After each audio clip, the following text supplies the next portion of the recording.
വിഷു ആയിക്കഴിഞ്ഞാൽ എനിക്ക് തോന്നുന്നു ജനുവരി ഒക്കെ ആ ടൈമിലേക്ക് നമ്മുടെ കണിക്കൊന്നകളെല്ലാം ഇങ്ങനെ നിറഞ്ഞു നിൽക്കും അല്ലേ, നമ്മളെ വിഷു വരവേൽക്കാനായിട്ട്.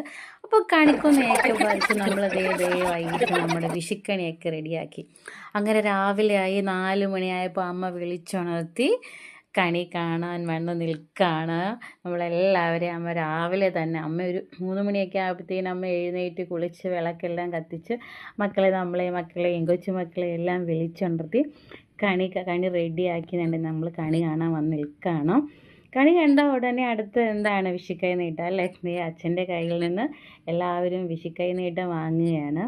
അപ്പോൾ വിഷുക്കൈ നീട്ടമൊക്കെ വാങ്ങിയിട്ട് നമുക്ക് ഇനി എങ്ങോട്ടാണ് പോകേണ്ടതെന്നറിയാം. നമുക്ക് അമ്പലത്തിലേക്ക് പോകണം. വിഷുക്കൈ നീട്ടം എല്ലാം വാങ്ങി നമ്മളത് രാവിലെ അമ്പലത്തിലെത്തിക്കുകയാണ്. ഇത് ഏവൂർ ശ്രീകൃഷ്ണസ്വാമി ക്ഷേത്രമാണ്.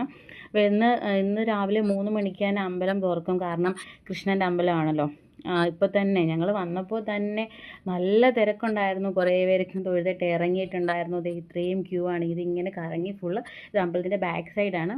നമുക്ക് ഈ ക്യൂ കംപ്ലീറ്റ് ചെയ്തിട്ട് ഫ്രണ്ടിലേക്ക് ചെല്ലണം. അപ്പോൾ നമ്മളിവിടെ ക്യൂ വന്ന് നിൽക്കുകയാണ്. ഇവിടെ നമുക്ക് ത്രിമധുരം കഴിക്കണം, പിന്നെ കണ്ണൻ്റെ നടയിൽ നിന്ന് നമുക്ക് കൈനീട്ടം വാങ്ങണം. ഇതെല്ലാത്തിനും വേണ്ടി കണ്ണന് പുതിയ വർഷം തുടങ്ങാൻ കണ്ണനെ പ്രാർത്ഥിക്കാനായിട്ട് എല്ലാവരും രാവിലെ തന്നെ റെഡി ആയിട്ട് നിൽക്കുകയാണ്. അപ്പോൾ നമ്മൾ തൊഴുതിറങ്ങി കേട്ടോ. തൊഴുതിറങ്ങിയപ്പോൾ എന്നിട്ടും കണ്ടില്ല, ഈ ടൈമിൽ കണ്ടോ ഇപ്പോഴും ക്യൂ ആണ് അവിടെ. അപ്പോൾ നമുക്കിനി വീട്ടിൽ പോയിട്ട് സദ്യ ഉണ്ണേണ്ടതാണ്. അപ്പോൾ നമ്മൾ ചെറിയ രീതിയിലൊരു സദ്യയൊക്കെ ഉണ്ടാക്കിയായിരുന്നു. അപ്പോൾ കുഞ്ഞുങ്ങൾക്ക് താഴെ ഇരുത്തി സദ്യ കൊടുക്കുക. നമ്മൾ ഓണം വിഷു ഒക്കെ കാര്യങ്ങളെല്ലാം വരുമ്പോൾ ഒക്കെ നമ്മൾ ഇതിൻ്റെ താഴെ ഇലയിലാണ് ഫുഡ് കഴിക്കാറ്. അപ്പോൾ ഇവർക്ക് പിന്നെ നമുക്ക് നമ്മൾ അത്യാവശ്യം ഒരുപാടൊന്നും ഉണ്ടാക്കിയില്ലെങ്കിലും കുഞ്ഞുങ്ങൾക്ക് വേണ്ട വിഭവങ്ങൾ മാത്രം കൊടുത്ത് അവരെ ഫുഡ് കഴിക്കാൻ ഇരുത്തി. നമ്മളെല്ലാവരും കൂടെ ഒന്നിച്ചാണ് ഫുഡ് കഴിക്കാറ്.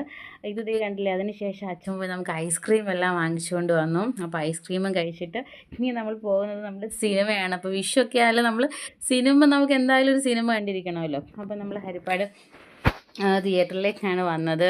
നമ്മുടെ ആലപ്പുഴ ജിങ്കാന കാണാനാണ്. എന്തായാലും നമ്മൾ ആലപ്പുഴക്കാരായതും കൊണ്ട് ആ ഒരു സിനിമ മിസ് ചെയ്യാൻ പാടില്ലല്ലോ. അപ്പോൾ നമ്മളിത് സിനിമ കാണാൻ വേണ്ടി എല്ലാവരും കൂടെ വന്നേക്കാണ്. അപ്പോൾ ഇതൊക്കെയാണ് നമ്മുടെ വിഷുദിനത്തിൻ്റെ ആഘോഷങ്ങളും കാര്യങ്ങളൊക്കെ. അപ്പോൾ എല്ലാവരും നന്നായി വിഷു ആഘോഷിച്ചെന്ന് വിചാരിക്കുന്നു. അപ്പോൾ ബൈ ബൈ ബൈ ബൈ.